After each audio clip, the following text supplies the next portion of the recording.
Hi friends, welcome to this technical series on Introduction about Paint Technology.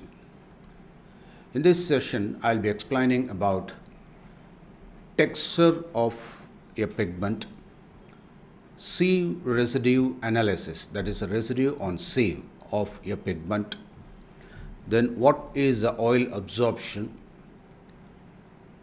and what is water soluble of a pigment. As I already explained about this pigment, it is inert, it's a coloring matter.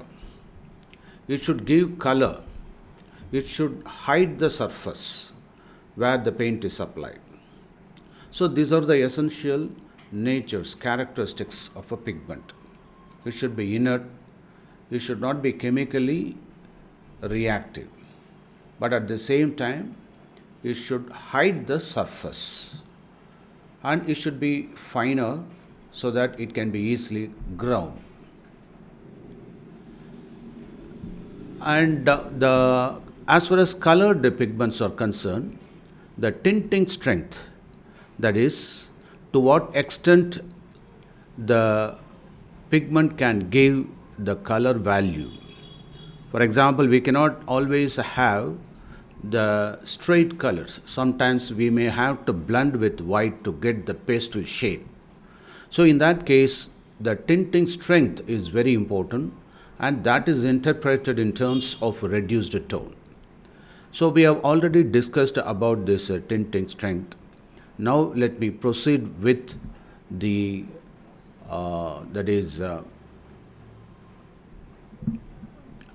tinting strength as well as oil absorption. Because when I say reduce or reduction of a pigment is nothing but blending the color pigment with white with various ratios like 1:10 or 1:20 or 1:5. Usually the recommended ratio is 1:10. Let us consider a pure pigment. It can be tinted to acquire various shades. Sometimes the pigment can be blended with black also to get the dirty or darker shades. Here, there are some important terms associated with the tinting or the pigment, tinting of pigment. So we have got the pure white and pure colors, and we have got black. So gray is the blend of white and black. And similarly, when you tint a pure color, you are able to get a particular tone or shade. And with the blend of gray, you can achieve the tonal variations also. So I hope now you should be familiar with these terms: white, gray, black, tint, tone, shade, pure color. As I already mentioned, when you blend black and white, you are able to get gray. When we blend yellow and blue, we get green. So we have the primary colors. They are red, blue, green. So when you mix up these primary colors, you are able to get different shades. And in fact, the center color is white. That is mixing of all VIBGY or violet, indigo, blue, green, yellow, orange, red leads to white. That we have already studied in the refraction and the dispersion of white light. Now, generally, color mixing is based on the two important aspects, RGB and CMYK. In fact, this RGB, that is red, green, blue, is of additive nature. And this can be created by mixing lights also. So, RGB is the additive color created with light. Whereas CMYK This is based on ink. This is created with ink and this is subtractive. In fact, the printing industries follow CMYK. Color monitors where light is used. Here you have got cyan, magenta, yellow, black. On the other side, red, green, blue. So CYMK means cyan blue, yellow, magenta, and black. In fact, these are all the natural sources. Newton identified Vibgyor in sunlight: violet, indigo, blue, green, yellow, orange, red. And when we look at this color wheel, this is the traditional one.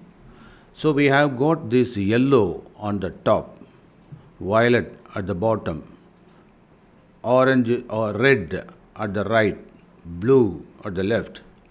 Now, by mixing properly, you are able to get, for instance, when you mix yellow with the red, you will get orange red. Here the portion of red is more. By adding more amount of yellow, we are able to get orange. And by adding more amount of yellow to red, we are able to get yellow orange, and finally that is yellow, that is the pure color. Similarly, in between red and violet, you have got red violet, and between blue and violet, you have got violet blue, and between blue and yellow, we have got green, and in between blue and green, you have got bluish green, and in between yellow and green, you have got greenish yellow. So by suitably blending with appropriate ratios, we are able to get different colors. This is called the traditional color wheel followed in industries. And as I already mentioned, when you combine red with blue, you are able to get violet. When you combine blue and yellow, you get green. When you combine red and yellow, we get orange. When all these colors are mixed, it becomes gray. When all Vibgyor colors are blended, it becomes white. And that's why sunlight is white, but on dispersion, we are able to get Vibgyor effect or the rainbow effect. Now, in fact, based on these color combinations, we have almost exceeded 1 million color variants. LCD screen displays almost 16,777,216 combinations of shades. And that is why we can enjoy the beauty of nature, color, material, things, etc. in the LCD screen. We have now the printing combination of 1 million color variants using CYMK colors. I hope now you believe you should understand that the potential of the primary colors and the combinations and the consequences or the results. In fact, there is a psychology about selection of color. For example, for an optimism or for clarity and warmth, we have yellow color. For friendliness, we have orange. For the excitement, we have got the bold red colors. And for creativity, we have got the lilac, that is violet. And in order to get the trust and strength, we get blue color. And for peacefulness or for health, green color. So balance, gray is the calm one.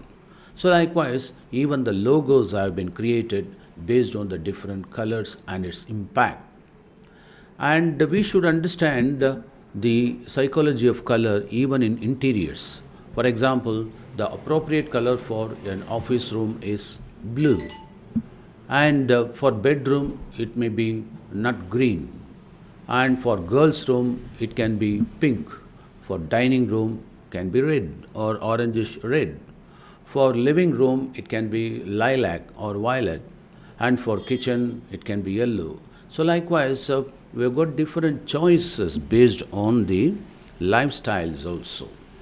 And there is a color psychology about the cheerful or warm or most likely straining colors. So these are all indicated here. Now, here, as I already mentioned, you can go through this. These are all the various icons and colors and logos, that is, in order to catch the attention of the customers. They are developed. So, colors influence business. I hope now it's obvious that colors have great influences in our life. And we have already discussed about the mass tone, reduced tone, tinting strength, and you should try to understand the light fastness property. For example, how far, to what extent the pigment can be adherent to the surface with respect to the natural exposure or perspiration or that is a water or atmosphere or humidity, etc. So, based on that, we talk about the light fastness, perspiration fastness. Fastness means that is how far the color is adhering to the substrate. And when we talk about the texture, this can be analyzed by using an appropriate sieve, and this procedure is called sieve residue analysis. It is something related to the fineness of pigment. Generally, the pigments are having 63 microns.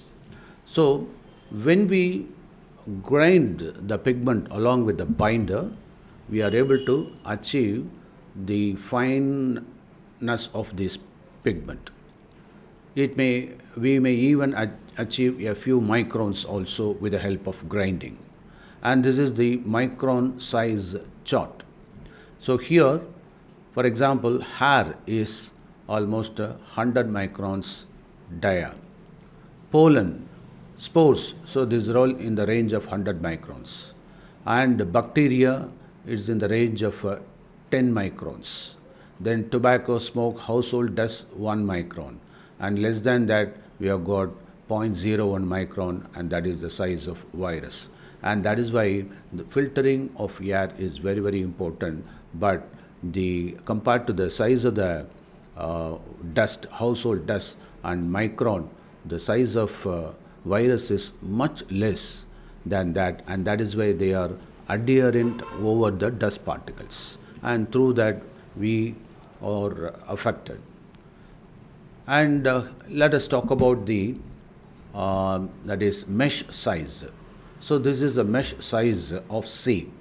Usually sand particles are measured in mesh.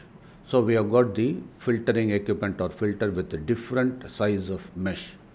So we will have the stack of different filters with a different mesh size. And with the increase of sieve size, the particle fineness increases. When I say 100 micron, it is coarser. 200, when I say 100 mesh, the particle size is somewhat coarser. 300 means finer. 500 means much finer. 600 means much more finer. So with the increase of sieve size, the particle fineness increases. And you can look at this from this graph. So with the increase of sieve size, you can find the degree of what the perfect fineness will be increasing. And now we should talk about the sieve residue analysis and oil absorption. So these are all the various filters with the different mesh sizes. And in fact, this distribution of particle size is quantitatively determined by performing the mechanical analysis, which is called the particle size analysis. It is carried out in two parts: sieve analysis and sedimentation analysis. The distribution of gravel and sand particles is determined by the sieve analysis, and that of the silt and the day by silt and clay by sedimentation analysis. Now the particles are uniformly distributed, and this is done by ROS, that is residue on sieve. And we have to check whether the particles are of a uniform size, and that can be tested by using this technique called sieve residue analysis. Most of the natural pigments have different particle sizes, so we may not have uniform size. So the normal particle size should be 63 micron for paint industries when we get the pigments as raw materials. And micronized are available in 32 microns. They are called micronized pigments. So finer the particle size, greater will be the surface area. Now let us try to analyze this. For example, we have got this cube. Let me assume the side of a cube is 2 centimeter.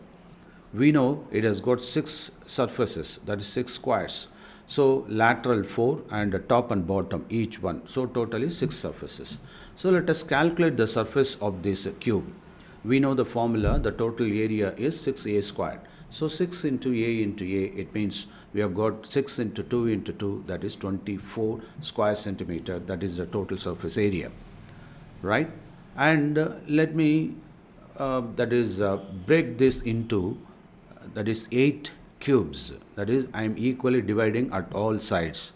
So we are able to get 8 cubes. Now let us calculate, and the size of each cube, the side of each cube is 1 centimeter, right? And we have got 8 pieces. Now what about the surface area? It has increased to 48 square centimeter. How? Because for 1 cube, 8 surfaces, 8 into 1. Likewise, we have got for 1 cube we have got 6 surfaces. Likewise, we have got 8 surfaces. So 8 into 6, 48. So you look at this, the one which was originally with the cube with the size 2 centimeter has got 24 centimeter. But when it is divided into 8 small cubes, it has increased to 48. So by dividing equally, we are almost doubling the surfaces. From 24 to we have achieved 48 square centimeter. It means by reducing the particle size, we are increasing the total surface area. So in that case, the problem of wetting will be there when we reduce the particle size, and that is why we introduce this term called that is oil absorption. Oil absorption, as I already mentioned, finer the particle size, greater is the absorption of oil. So this oil absorption is an important phenomenon in deciding the glossiness of a paint. We decide the pigment binder ratio in a paint. So based on this pigment surface area, we need to calculate the amount of pigment to make a particular paint. For instance, it's applicable for both pigment and extenders also. So let us have a pinch of paint, a weighed quantity of pigment. Let us add slowly this oil. It can be a linseed oil, and when we make this into a paste, okay, so we have to just wet the the pigment surface, okay. And what is the quantity of oil required for just to make it wetting of that particular pigment? That is called oil absorption. Okay. So finer the particle size, greater will be the oil absorption. For example, let us have the pigment filler ratio. So here, oil absorption intake and water absorption intake. So it varies based on the type of pigment. For calcinated kaolin, it is a 45, and WI, that is water absorption index, is 48. Now let me focus on oil absorption. For talcum, 30. For calcium carbonate, it is 19. You just look at it. So talcum is much finer than calcium carbonate. Then titanium dioxide, it is just 25. For us, black iron oxide is only 16. It means that is the black iron oxide has lower value than that of the yellow iron oxide, which is 35. So likewise, we have various colors. You just check it up, this ultramarine blue, it has got only 16. So oil absorption index and water absorption index, it may vary with, that is material to material, that is pigment to pigment. Now, I hope that is for water-based compounds, that is water-based formulation, paint formulation, this water absorption index is very important. And for oil based paints, this oil absorption index is very important, and that decides the sheenness or mateness or glossiness of the paint, right? And here, when we talk about the pigment volume concentration, you should be aware of these two important parameters. One is called PVC, another is called CPVC, that is critical pigment volume concentration. So, pigment volume concentration is nothing but the ratio between the pigment volume, that is volume of the pigment, and the sum of volume of pigment and volume of resin.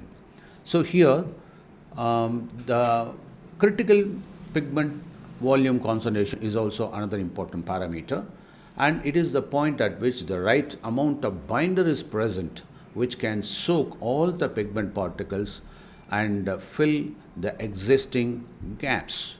For instance, suppose if PVC is less than CPVC, that is critical pigment volume concentration, it indicates that the pigment portion is less, binder is more. So naturally you can say it will be glossy. And when the pigment volume concentration is almost equal to this one, that is, it will be normal one. When pigment volume concentration is exceeding the critical volume concentration, there is a tendency towards the mateness. So it decides, this pigment volume concentration decides the glossiness of the pigment. Okay, so I hope that is you would have gone through these different parameters about the pigment, and in the next session we will continue the remaining topic. Thank you for watching this video.